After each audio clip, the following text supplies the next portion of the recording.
Dane, thank you so much for taking the time to talk with me today. Sure thing. As the executive director at Medford Rehabilitation, you probably see a lot of resumes come across your desk, and you probably conduct a lot of interviews. I do. What I'm trying to get to the bottom of is how to get hired and how to stand out. And that goes for resumes as well as how to nail your interview. Okay. Now, I'm wondering, is there anything that you specifically look for when you're going through a stack of resumes? Sure. The first thing that I do is filter through location. I think with the economic times being what they are, we have a lot of, at least I perceive, there are a lot of people on unemployment that are just applying for jobs to fulfill their weekly quota of job job applications. So I get a lot of applications for entry-level positions or on-call positions from Michigan or Texas or Florida. So depending on the amount of resumes that I have or the nature of the position, I might email those people just inquiring if they're relocating to this area because, for example, a on-call position out of Texas is not really going to work. Especially for a $10 an hour job. Right. So the location of that person is number one. Obviously, if I know ahead of time if someone is relocating here, then I would consider that. But if it's just looking through 10 or 20 applications, then I'm first going to filter with location. Then I'll go into the work experience. For me, applicable experience is the most important, especially in some of our higher level positions like a resident care manager, which is a registered nurse position, or MDS nurse or something like that.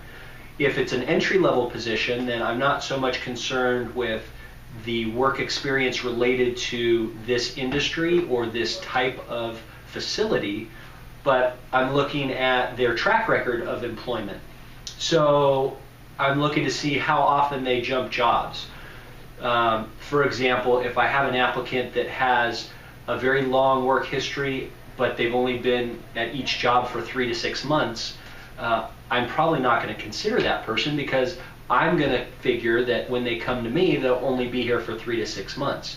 So it takes about that time at a new location, at a new workplace, to start to feel comfortable and to really hit your stride. So, when I see somebody only works 3 or 6 months at a place, then I think, well, I'm going to waste my time and all of my staff's time training them. So that would be another thing to look at. What else can I... What about having an objective statement on your resume? Is that something the way that my system works, it kind of extracts a lot of the raw data from resumes and it puts it into more of a general format. So I don't necessarily look at the resume when I'm filtering through applicants. I will look at my format, and so there's not really an objective statement on that. I'm just looking at the city, I'm looking at their work experience, and as I'm drilling into the work experience, I will look at the description of what they did there, and that pulls from the resume as well. And obviously, if there's a one-liner on a job that you were there for 2 years, and you just have one line on what your duties or responsibilities were for that position, it makes me think twice about that candidate. That makes sense. Now, moving on to interviews, what sorts of interviewing techniques would you recommend for a person to practice before coming to an interview? I'm a big fan of just being yourself, being calm, not getting stressed out. The one thing that really makes me think twice in an interview is if someone is very nervous and very uncomfortable. I want people on my team that are confident and fun and happy and positive. And that's nothing that you can really practice. It's just being if that's the type of person you are, me as a manager, that's the person I want on my team. I think that it's very important to know what your greatest strengths are that you would bring to the table and bring to the team. So you definitely would want to have a very well-versed answer to the question of, what are your 3 greatest strengths that you would bring to my team, or what do you feel your 3 greatest strengths are?